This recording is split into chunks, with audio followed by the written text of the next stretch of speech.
પ્રકરણ 1 ધોરણ 7 આપણે શરૂ કરવાના છે.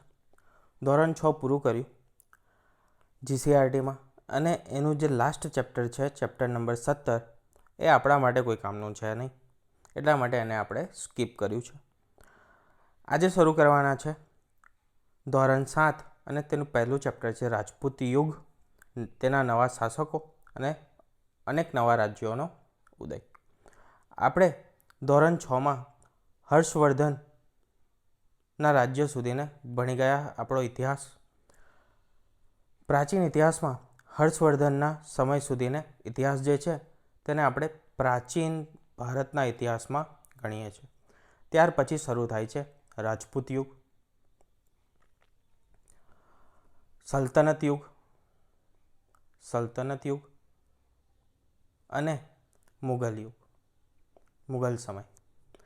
આ 3 કાળ આપણે ગણીએ છીએ. તે છે મધ્યકાલીન ઇતિહાસ. મધ્યકાલીન ઇતિહાસમાં આપણે તેની ગણના કરીએ છીએ. તો આજથી હવે આ ચેપ્ટરથી જે ભાગ જોવાના છે તે ભાગ છે મધ્યકાલીન ઇતિહાસનો, ભારતના મધ્યકાલીન ઇતિહાસનો ભાગ છે, જેમાં શરૂ થાય છે આપણે રાજપૂત યુગ, હર્ષવર્ધનના સમય પછીનો.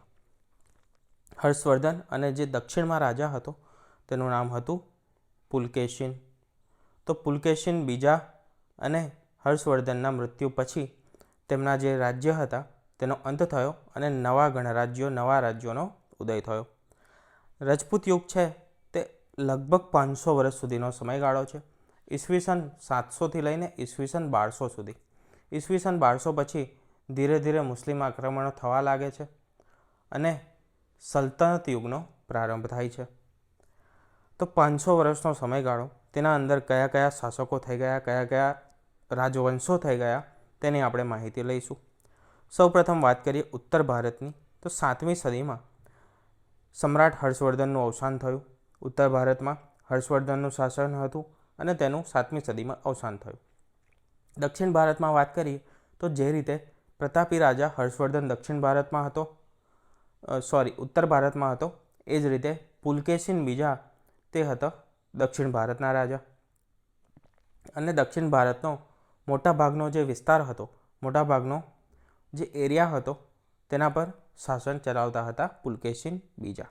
એ બંનેના અવસાન થયા લગભગ એક સરખા સમયમાં, અને એક નવા યુગની શરૂઆત થઈ, જેને આપણે કહીએ છીએ રાજપૂત યુગ. રાજપૂત યુગ સમજતા પહેલાં તેના જે શબ્દ છે રાજપૂત, તેનો મતલબ સમજી લઈએ. રાજપૂતનો મતલબ થાય છે રાજનો પુત્ર, એટલે કે રાજાનો પુત્ર. કુળની વાત કરીએ તો 14મી સદીના જે ભાટો છે તે રાજપૂતોને 36 કુળ ધરાવતા સમૂહ તરીકે વર્ણવે છે. એટલે કે રાજપૂતોના કુળ કેટલા છે? 36 કુળ છે. અને તેનું વર્ણન કોણે કર્યું છે? ભાટોએ કર્યું છે. ક્યારે? તો 14મી સદીમાં કર્યું હતું.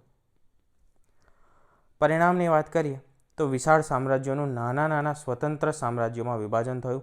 શેનું પરિણામ? તો આ બાજુ ઉત્તર ભારતમાં હર્ષવર્ધનનું મૃત્યુ થયું અને દક્ષિણ ભારતમાં મૃત્યુ થયું પુલકેશિન બીજાનું. તેના પરિણામે શું થયું? તો જે વિશાળ 2 સામ્રાજ્યો હતા તેનું નાના નાના અનેક સામ્રાજ્યોમાં વિભાજન થયું અને અનેક નાના રાજ્યો ઊભા થયા, રાજવંશો ઊભા થયા. મધ્યયુગીન સમયને આપણે રાજપૂત યુગ તરીકે ઓળખીએ છીએ. હવે આગળ વધતા પહેલાં આ એક મહત્ત્વની વસ્તુ પુસ્તકમાં આપેલી છે, જે તમને મેઇન્સમાં આન્સર રાઇટિંગ માટે, લખવા માટે સૌથી વધારે મહત્ત્વપૂર્ણ રહેશે. અને બીજું, કદાચ જીપીએસસીમાં તમને પ્રશ્ન પણ બની શકે. સીસીઈમાં કે પછી ક્લાસ 3માં બનવાની શક્યતા ઓછી છે, પરંતુ જીપીએસસીમાં આના પરથી પ્રશ્નો બનાવી શકે છે, વિધાન બનાવી શકે છે, બીજું કંઈ નહીં. તો એટલા માટે મહત્ત્વનું છે. વસ્તુ છે કે રાજપૂતોના ગુણો અને રાજપૂતાણીઓના ગુણો જે આપણે ભણવાના છે. રાજપૂત યુગ, તો એના જે લોકો છે તેમાં રાજપૂતો અને રાજપૂતાણીઓના ગુણ કયા હતા? તો રાજપૂતો બહાદુર હતા, ટેકીલા હતા. તેઓ આપેલ વચનને પ્રાણના ભોગે પણ પાડતા હતા. બરાબર? આજના પોલિટિશિયનની જેમ ન હતા. તે પ્રાણના ભોગે પણ વચનને પાડતા હતા, ભલે તેમના પ્રાણ જતા રહે. કોઈ પણ શરણે આવ્યું હોય, ભલે તે દુશ્મન કેમ ન હોય, પરંતુ જે શરણે આવે છે તેમનું રક્ષણ કરવાનું જવાબદારી માનતા હતા રાજપૂતો પોતાની. ગૌ બ્રાહ્મણ અને પ્રતિપાલક હતા, એટલે કે ગાય અને બ્રાહ્મણ તેનું પાલન કરતા હતા, તેના પ્રતિપાલક હતા, તેના રક્ષક હતા. યુદ્ધમાં ક્યારેય પણ અધર્મને આચરતા ન હતા. કોઈ બી પણ સ્થિતિ હોય, પોતે હારતા હોય, મૃત્યુની નજીક હોય, કોઈ પણ સ્થિતિ હોય યુદ્ધમાં, તે અધર્મને આચરતા ન હતા, એટલે કે કોઈ પણ પ્રકારનું ચીટિંગ નહોતા કરતા, કે એ રીતનું તમે કહી શકો છો. બરાબર. આપણે ડે ટુ ડે લાઈફમાં જે ભાષા છે તેનો ઉપયોગ કરીએ તો ચીટિંગ કે પછી કોઈ પણ અવ્યવસ્થિત વસ્તુ નહોતા કરતા, કોઈ પણ ચાલાકી નહોતા કરતા. બરાબર છે, ચાલાકી કરતા ન હતા. વીરત્વ, સતીત્વ. ચાલાકી એટલે કે કેવા પ્રકારની? જે અધાર્મિક હોય, બરાબર, કે જે નિયમ વિરુદ્ધની હોય એ પ્રકારની. નિયમ વિરુદ્ધની હોય એ પ્રકારની. રાજપૂતાણીઓના ગુણની વાત કરીએ તો રાજપૂતાણીઓના ગુણમાં વીરત્વ છે, સતીત્વ છે, નિડરતા, સત્ય માટે પ્રખ્યાત છે. તે પુત્ર અને પતિને હસતા મુખે તેઓ રણમેદાને વિદાય આપતા હતા. જરૂર પડે ત્યારે પોતે પણ તલવાર હાથમાં લઈને તે યુદ્ધમાં નીકળી પડતી હતી. હવે વાત કરીએ ઉત્તર ભારતના મુખ્ય રાજવંશો ગુર્જર પ્રતિહારના પતન બાદ. સૌપ્રથમ છે કન્નૌજનું ગઢવાલ. સ્થાપક હતા તેના ચંદ્રદેવ. કન્નૌજ, કાશી એ તેની બીજી રાજધાની હતી. કાશી તેની બીજી રાજધાની બનાવવામાં આવી હતી કન્નૌજ પછી. મદનચંદ્ર, ગોવિંદચંદ્ર. ગોવિંદચંદ્ર એ સૌથી પ્રતાપી રાજા હતા. તેમને જે ગઝનીનું આક્રમણ હતું તેમને અટકાવ્યું હતું. કોને? ગોવિંદચંદ્રએ અટકાવ્યું હતું. તો આપણા માટે મહત્વપૂર્ણ બની રહે છે. તેમને બૌદ્ધ વિહારોનો પણ જીર્ણોદ્ધાર કરાવ્યો હતો. અને ગોવિંદચંદ્રએ જ જે કાશી છે તેને બીજી રાજધાની તરીકે વિકસિત કરી હતી ગઢવાલ રાજ્યમાં. મેં જે રીતે કોષ્ટક તમને અહીંયા બનાવ્યું છે, તમે પણ એ જ રીતે બનાવીને યાદ રાખી શકો છો શોર્ટમાં. બુંદેલખંડના ચંદેલો, જેમને જેજાક ભુક્તિ તરીકે પણ ઓળખવામાં આવતા હતા, તેમના સ્થાપક છે એનો હજી સુધી કોઈ ઉલ્લેખ કરવામાં આવેલો નથી. આપણામાં જીસીઆરટીમાં કોઈ પણ ઉલ્લેખ કરેલો નથી. ખજુરાહો અને કાલિંજર તથા મહોબા આ 3 મુખ્ય નગરો છે. એમાં જે ખજુરાહો છે, તમે મંદિરો સાંભળ્યા હશે, ખજુરાહોના મંદિરો, તો તે મંદિરના લીધે તે તીર્થસ્થાન તરીકે વિકસ્યું છે. મહત્ત્વના રાજાઓની વાત કરીએ તો યશોવર્મન, કીર્તિવર્મન, પરમીરદેવ એટલે કે પરમાર. ખજુરાહોના ભવ્ય મંદિરોથી તીર્થસ્થાન તરીકે પ્રખ્યાત છે. ખજુરાહોના જે ભવ્ય મંદિરો છે તે શેના તરીકે? તીર્થસ્થાન તરીકે પ્રખ્યાત છે ખજુરાહો. તેના કારણે માળવાનું પરમાર રાજ્ય, જે પ્રાચીન અવંતી અથવા તો ઉજ્જૈની હતી, ત્યાં આગળ બન્યું હતું. કૃષ્ણરાજ તેના સ્થાપક હતા અને સ્થાપના કરી હતી ઈસવીસન 820માં. ધારાનગરી, ભોજપાલ એટલે કે આજનું ભોપાલ. આ નગરો મુખ્ય હતા શાસકમાં. સિયક, મુંજ અને રાજા ભોજ એ મુખ્ય શાસકો હતા માળવાના પરમાર વંશના. સૌથી મહત્ત્વની અને સૌથી શ્રેષ્ઠ રાજા હતા તે હતા રાજા ભોજ. એમના સમયમાં તેમને ધારાનગરીમાં એક મહાશાળા અથવા તો પાઠશાળા કહો અથવા તો મહાવિશ્વવિદ્યાલય કહો, જે કહો તેનું નિર્માણ કરાવ્યું હતું. ભોજપાલ નગર પણ તે કોને વસાવ્યું હતું? રાજા ભોજે વસાવ્યું હતું, જે આજે ભોપાલ તરીકે ઓળખાય છે. ચૌહાણ એટલે કે ચાહમાન વંશની વાત કરીએ તો જે દિલ્હીનો તખ્તો વળાંક હતો તે તેના પર હતો. ચૌહાણ વંશે ક્યાં શાસન કર્યું હતું? દિલ્હી પર શાસન કર્યું હતું. અને દિલ્હી પર પછી જે સલ્તનત યુગની શરૂઆત થઈ તે પણ શેના કારણે થઈ? તો ચાહમાનના જે છેલ્લા રાજા હતા અને જે સૌથી પ્રસિદ્ધ હતા તેમના હારના કારણે થઈ. 8મી સદીમાં તેમની સ્થાપના કરવામાં આવી. સૌપ્રથમ કોની? ચાહમાન વંશની અથવા તો ચૌહાણ વંશની. ક્યાં આગળ સ્થાપના થઈ? સાંભાર સરોવર પાસે સ્થાપના થઈ, શાકંભરી નજીક. આ શાકંભરી આવેલું છે, આજનું જે અજમેર છે તે અજમેરની ઉત્તરમાં આવેલું છે શાકંભરી. ત્યાં આગળ સ્થાપના કરવામાં આવી હતી. 12મી સદીમાં અજમેરનો ઉદય થયો. અજમેરને કોણે બનાવ્યું હતું? તો અજયરાજ તરીકેના એક રાજા થઈ ગયા ચાહમાન વંશના, ચૌહાણ વંશના. તે અજય રાજે બંધાવ્યું હતું અજમેર. પહેલાં નામ હતું તેનું અજયમેરું અને ત્યારબાદ આજે તેમને આપણે અજમેર તરીકે ઓળખીએ છીએ. તો અજમેરની રચના યાદ રાખવાની છે. અજયરાજ દ્વારા કરવામાં આવી હતી 12મી સદીમાં. સુવર્ણકાળની વાત કરીએ તો પૃથ્વીરાજ ત્રીજો એ જ પૃથ્વીરાજ ચૌહાણ, જેને આપણે સિરિયલમાં અને દરેક જગ્યાએ ઓળખીએ છીએ. હમણાં મૂવી પણ આવ્યું હતું પૃથ્વીરાજ ચૌહાણ. આ હતા સૌથી છેલ્લા રાજા ચૌહાણ વંશના અને સૌથી પ્રતાપી રાજા પણ હતા. સોમેશ્વર ચૌહાણનો પુત્ર હતા અને ઇતિહાસના અદ્વિતીય શૂરવીર તરીકે ઓળખવામાં આવે છે. એમના માતા જે હતા તે હતા રાજકુમારી સોલંકી વંશના. રાજકુમારી હતા કયા વંશના? સોલંકી વંશના. અને આ સોલંકી વંશ એટલે કયો? ગુજરાતનો સોલંકી વંશ, પાટણ પર જેમનું શાસન હતું તે. તરાઈના યુદ્ધ એ સૌથી મહત્ત્વના છે. પૃથ્વીરાજ ચૌહાણ અને ચૌહાણ વંશની વાત આવે એટલે તરાઈના યુદ્ધની વાત અવશ્ય આવે. બંને યાદ રાખવાના છે ડેટ અને વર્ષ સાથે, તારીખ નહીં વર્ષ સાથે યાદ રાખવાના છે. તો તરાઈનું સૌ પ્રથમ યુદ્ધની વાત કરીએ તો 1191માં થયું હતું અને પૃથ્વીરાજ ચૌહાણ અને સિયાબુદ્દીન ગોરી સામે થયું હતું. જીત થઈ હતી પૃથ્વીરાજ ચૌહાણની અને સિયાબુદ્દીન ગોરીની હાર થઈ હતી. તરાઈનું બીજું યુદ્ધ થયું એના પછીના વર્ષે એટલે કે 1192માં પૃથ્વીરાજ ચૌહાણની તેમાં હાર થઈ અને દિલ્હી પર મુસ્લિમ સત્તાનો વિજય થયો. શાહબુદ્દીન ગોરી જીતી ગયો તેના કારણે. અને આ સૌથી મહત્ત્વપૂર્ણ સીમાચિહ્નરૂપ વસ્તુ છે ભારતના ઇતિહાસમાં.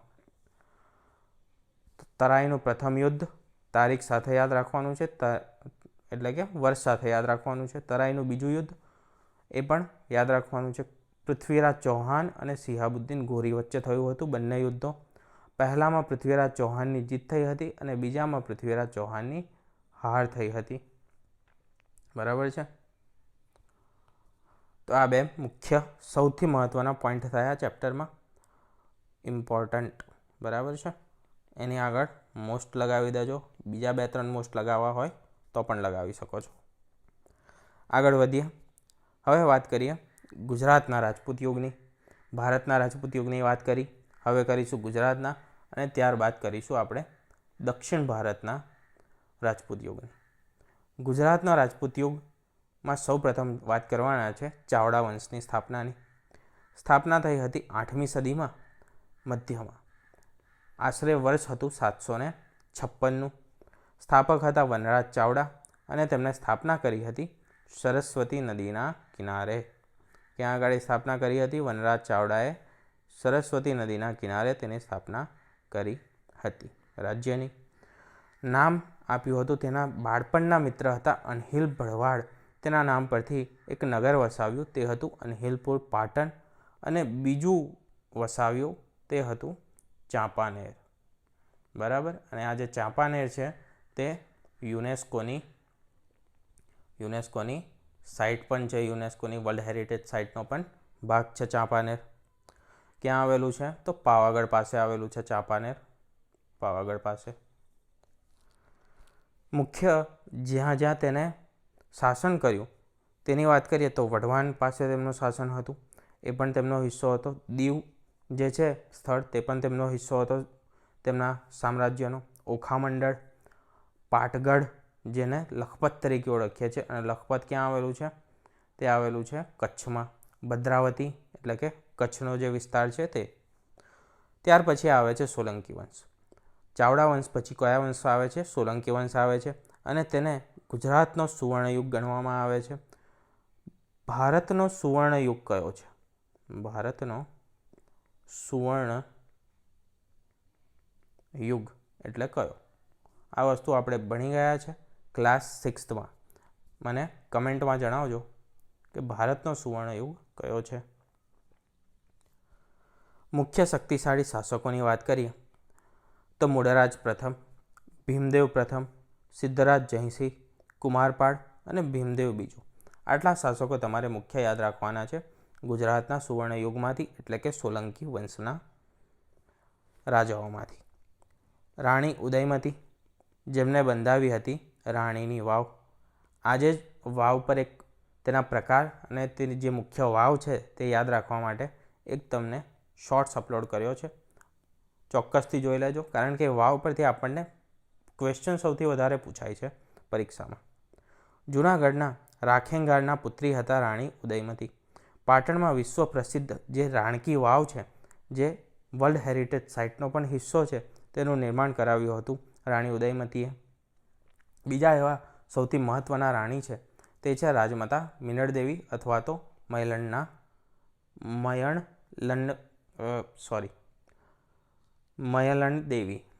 દેવી સોરી, વાંચેલા છો તમે હવે. મિનળદેવી, બરાબર છે. આ નામ પરથી તમને ખ્યાલ આવતો હશે, તે દક્ષિણ ભારતના હતા. સિદ્ધરાજ જયસિંહના માતા હતા મિનળદેવી અને આદર્શ રાજમાતા હતા. તેમણે પ્રજાહિત માટે જે સોમનાથનો યાત્રાળુઓનો વેરો હતો તે બંધ કરાવ્યો હતો પોતાના પુત્ર પાસેથી, અને ધોળકામાં મલાવ તળાવનું નિર્માણ કરાવ્યું હતું. આ મલાવ તળાવ એટલે જે ન્યાય તળાવ અથવા તો ન્યાયની દેવી તરીકે જે ઓળખાય છે તે છે રાજમાતા મિનળદેવી. તમને પેલી સ્ટોરી સાંભળી હશે કે એક કોઈ ગરીબની ઝૂંપડી આવતી હતી આ તળાવના નિર્માણ વખતે, તો એ ઝૂંપડી તેમને હટાવી ન હતી અને આ રીતે કોઈ ખાંચો પાડીને જ તળાવનું નિર્માણ કર્યું હતું. બરાબર છે. તો એ સ્ટોરીના આધારે તમને પ્રશ્નો સૌથી વધારે પૂછાય છે મલાવ તળાવ પર. અને યાત્રાળુઓનો જે વેરો હતો, સોમનાથ યાત્રાળુઓનો હિન્દુઓ પાસે જે વેરો લેવામાં આવતો હતો તે બંધ કરાવ્યો હતો. કોણે? રાજમાતા મિનળદેવીએ બંધ કરાવ્યો હતો. સોલંકી વંશની બીજી અમુક મહત્ત્વની વસ્તુઓ જોઈએ તો તે છે સિદ્ધરાજ જયસિંહ. સૌથી પહેલાં સિદ્ધરાજ જયસિંહના સમયમાં કલિકા સંવર્ગને હેમચંદ્રાચાર્ય, જેમને લખ્યો હતો ગ્રંથ સિદ્ધ હેમ શબ્દાનું શાસન. તે કયો ગ્રંથ હતો? વ્યાકરણ ગ્રંથ હતો. અને તે કોને લખાવડાવ્યો હતો? સિદ્ધરાજ જયસિંહે લખાવડાવ્યો હતો. રાજા ભોજને યુદ્ધમાં હરાવ્યા ને ત્યારબાદ લખાવડાવ્યો હતો. રાજા ભોજ પાસે વ્યાકરણ ગ્રંથો હતા અને તેમની એક ભાષા હતી. બરાબર છે. તો ત્યાંથી સિદ્ધરાજ જયસિંહને થયું કે મારા પ્રદેશની, મારા રાજ્યની પણ કોઈ એક ભાષા હોવી જોઈએ અને તેનું વ્યાકરણ હોવું જોઈએ. તો તેઓ ગયા સિદ્ધ હેમ શબ્દાનું શાસન ગ્રંથની રચના કરવા માટે હેમચંદ્રાચાર્ય પાસે, અને હેમચંદ્રાચાર્યએ ગ્રંથની રચના કરી. ત્યારબાદ ગ્રંથની જ્યારે રચના પૂર્ણ થઈ ગઈ ત્યારે તે ગ્રંથને હાથી પર એટલે કે શ્રીપાલ પર તેની ભવ્ય શોભાયાત્રા કાઢવામાં આવી હતી. અને આ યાત્રાની ખાસ વાત એ હતી કે રાજા જે પોતે હતા તે પ્રજા સાથે પગપાળા ચાલ્યા હતા અને જે ગ્રંથ હતો તેને હાથી પર મૂકવામાં આવ્યો હતો. તેને હાથીની સવારી કરાવવામાં આવી હતી. બીજા મહત્ત્વના રાજા છે કુમારપાળ. પ્રજા કલ્યાણી શાસક તરીકે ઓળખીએ છીએ આપણે તેમને. જુગાર અને પશુવધ જે હતા તે બંધ કરાવ્યા હતા. તેના પર કડક પ્રતિબંધ મૂકવામાં આવ્યો હતો અને અહિંસાનું પાલન કરવાની તેમને આજ્ઞા કરી હતી. આ બંને વસ્તુ કરી હતી તેમને હેમચંદ્રાચાર્યના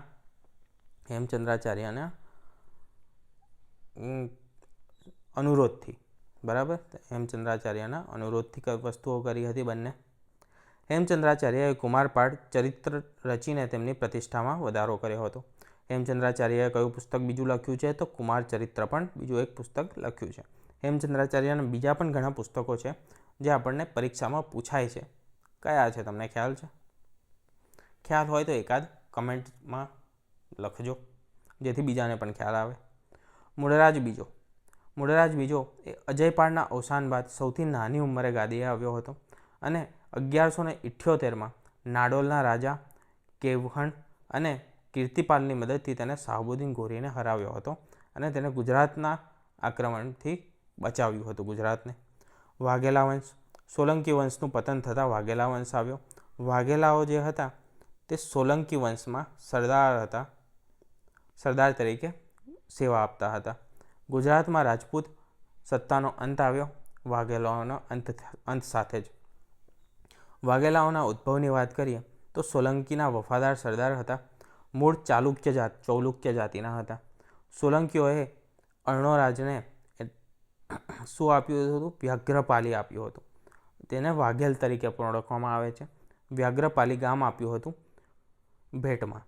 અને આ જે વાઘેલ ગામ છે ત્યાં આગળ તેમણે શરૂઆત કરી. તેના કારણે તેઓ સેના તરીકે વાઘેલા તરીકે ઓળખાયા. તેના મુખ્ય શાસકો યાદ રાખવાના જે છે તે છે વીર ધવલ, વિસલદેવ, અર્જુનદેવ અને સારંગદેવ. વીર ધવલના શાસનકાળમાં બે સૌથી મહત્ત્વના નામ તે છે વસ્તુપાળ અને બીજું છે તેજપાળ. તેમની અદ્ભુત રાજનીતિ કુલ્હેથી ગુજરાત જે છે તે મુસ્લિમ આક્રમણોથી બચ્યું અને વસ્તુપાળ અને તેજપાળે ગુજરાતના જે સ્થાપત્ય છે તેમાં પણ અભૂતપૂર્વ પોતાનું શું આપ્યું છે, અભૂતપૂર્વ પ્રદાન કર્યું છે ગુજરાતના સ્થાપત્ય ક્ષેત્રમાં. અનેક જૈન દેરાસરો બંધાવ્યા છે. બરાબર. પછી છે સત્તાનો અંત. સત્તાનો અંત આવ્યો 1304માં. છેલ્લા શાસક હતા કર્ણદેવ વાઘેલાના સમયમાં. કર્ણદેવ વાઘેલાને પર જે સલ્તનતના રાજા હતા તે સમયે દિલ્હી સલ્તનતના સુલતાન હતા, તેમને આક્રમણ કર્યું હતું અને ગુજરાતમાં દિલ્હી સલ્તનતની સ્થાપના થઈ. લગભગ 100 વર્ષ જેવું ગુજરાતમાં દિલ્હી સલ્તનતનું શાસન રહ્યું અને ત્યારબાદ 14મી સદીની શરૂઆતમાં, એટલે કે 1400ની જે શરૂઆત હતી ત્યારે, એટલે કે 15મી સદી આવશે આપણે, 15મી સદીની શરૂઆતમાં 1400ની સ્ટાર્ટિંગમાં ગુજરાતના જે સુલતાનો હતા, એટલે કે જે સુબાઓ હતા, તે લોકોએ પોતાની અલગ સ્વતંત્ર સલ્તનતની સ્થાપના કરી, જેને આપણે ગુજરાત સલ્તનત તરીકે ઓળખીએ છીએ. બંગાળના શાસકો જોઈ લઈએ હવે. બંગાળના રાજવંશો અને ગુજરાતના સ્વતંત્ર સલ્તનત કાળ. બે વસ્તુ જોવાની છે. બંગાળમાં મુખ્ય બે રાજવંશો યાદ રાખવાના છે તમારે. એક છે પાલ વંશ અને બીજું છે સેન વંશ. પહેલાં આવ્યો હતો પાલ વંશ, જે 8મી સદીમાં આવ્યો હતો. 8મી સદીમાં તેની શરૂઆત થઈ હતી અને સ્થાપક હતા ગોપાલ. દરેક રાજાની પાછળ પાલ લગાવવામાં આવતું હતું. પાલ વંશના રાજાઓમાં વંશોની પાછળ પાલ લગાવતા હોવાથી તેમને પાલ વંશ તરીકે ઓળખવામાં આવે છે. બીજો વંશ છે સેન વંશ. પાલ વંશના પતન બાદ આશરે 1095માં તેની સ્થાપના થઈ સેન વંશની. મુખ્ય રાજા હતા વિજયસેન પ્રથમ. તેમના પુત્ર બલ્લાલ સેન અને તેના પુત્ર ત્યારબાદ આવ્યા બલ્લાલ સેન, અને બલ્લાલ સેનને દાનસાગર અથવા તો અદ્ભુત સાગર ગ્રંથોની રચના કરી હતી. બરાબર. તો તે લેખક પણ હતા બલ્લાલ સેન. હવે વાત કરીએ ગુજરાતનું જે સલ્તનત યુગ છે અથવા તો ગુજરાતનું જે મુસ્લિમ શાસન છે તે. શરૂઆતમાં ગુજરાતમાં સુલતાનો, નાઝીમો અથવા તો જેને આપણે સુબા તરીકે ઓળખીએ છીએ તેના દ્વારા વહીવટ કરતા હતા. 1407માં ઝફર ખાને મુઝફ્ફર શાહ નામ ધારણ કર્યું અને સ્વતંત્ર સુલતાન બની ગયો ગુજરાતનો. આ જે સલ્તનત હતું, જે યુગની શરૂઆત થઈ મુઝફ્ફર શાહ દ્વારા, તેની અંદર 14 સુલતાનો થઈ ગયા છે. તેની અંદર મહત્ત્વના છે અહમદ શાહ, મહમ્મદ બેગડો અને બહાદુર શાહ. આ 3 સૌથી મહત્ત્વના અને સૌથી પ્રસિદ્ધ શાસકો છે. 16મી સદીમાં મુઘલ શાસનથી જે સલ્તનત સત્તા હતી તેનો અંત આવ્યો. ગુજરાતની સ્વતંત્ર સલ્તનતનો અંત આવ્યો. દક્ષિણ ભારતના રાજાઓ અને દક્ષિણ ભારતના રાજવંશો. દક્ષિણ ભારત એટલે કે નર્મદા નદી છે તેના દક્ષિણે જે પણ શાસકો થઈ ગયા તેની વાત કરીએ તો શક્તિશાળી જે રાજવંશો હતા તે જ અહીંયા ઇન્ક્લુડ કરેલા છે, જે આપણા જીસીઆરટીમાં ઇન્ક્લુડ છે. સૌ પ્રથમ છે ચાલુક્ય વંશ. ચાલુક્ય વંશની આમ મુખ્ય 3 શાખાઓ છે. બરાબર. વાતાપી, બીજું છે વેંગી અને ત્રીજી છે કલ્યાણી. આપણા જે ગુજરાતમાં સોલંકી થઈ ગયા એ પણ ચાલુક્ય શાખા જ ગણાય છે, પણ ઇતિહાસકારો અને ઇતિહાસમાં જે ચાલુક્યો હતા, બરાબર, તે આ સોલંકીને ચાલુક્ય માનતા નથી. બરાબર. તો આ એક ક્વેશ્ચન માર્કવાળી વસ્તુ છે કે જે ગુજરાતના સોલંકી હતા તેને પણ આપણે ચાલુક્ય વંશ તરીકે ઓળખીએ છીએ, પરંતુ જે મુખ્ય ચાલુક્ય વંશની જે શાખાઓ હતી એના એ લોકો તેને માનતા નથી. અને બીજી વસ્તુ, એના કરતાં પછી આવી હતી જે સોલંકી છે તે લોકો થોડાક પછીથી આવ્યા હતા. વાતાપી સ્થાપક હતા પુલકેશિન પ્રથમ. 540માં તેમણે સ્થાપના કરી હતી. રાજા જયસિંહ પ્રથમ એ મુખ્ય રાજા હતા. ત્યાર પછી અન્ય રાજાઓમાં કીર્તિવર્મન અને પુલકેશિન બીજા. પુલકેશિન બીજા એટલે કે જે હર્ષવર્ધનના સમયમાં હતા અને હર્ષવર્ધનને હરાવ્યા હતા તે. ત્યાર પછી વેંગીની વાત કરીએ તો વેંગી એ કૃષ્ણ અને ગોદાવરી નદી વચ્ચે તેમણે શાસન કર્યું હતું અને તેમના માત્ર તમારે શાસક યાદ રાખવાના છે, તે છે વિષ્ણુવર્ધન. કલ્યાણીના ચાલુક્યોમાં કોઈ મેજર વસ્તુ છે નહીં જે તમારે યાદ રાખવી પડે. ત્યાર પછી બીજો એક વંશ છે યાદવ વંશ. તેના બે રાજ્યો છે મુખ્ય. એક છે દ્વાર સમુદ્ર અને બીજું છે દેવગિરી. દ્વાર સમુદ્રમાં હોયસલ વંશનું શાસન હતું. તેની રાજધાની હતી દ્વાર સમુદ્ર જ. દેવગિરીની વાત કરીએ તો દેવગિરીમાં યાદવોનું શાસન હતું અને દેવગિરી તેની રાજધાની હતી.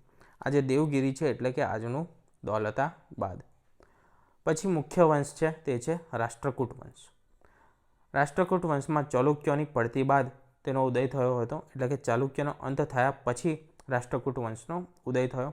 પ્રથમ રાજા હતા ઇન્દ્ર પ્રથમ અને સૌથી શક્તિશાળી રાજા તમારે યાદ રાખવાના છે તે હતા ગોવિંદ ત્રીજા.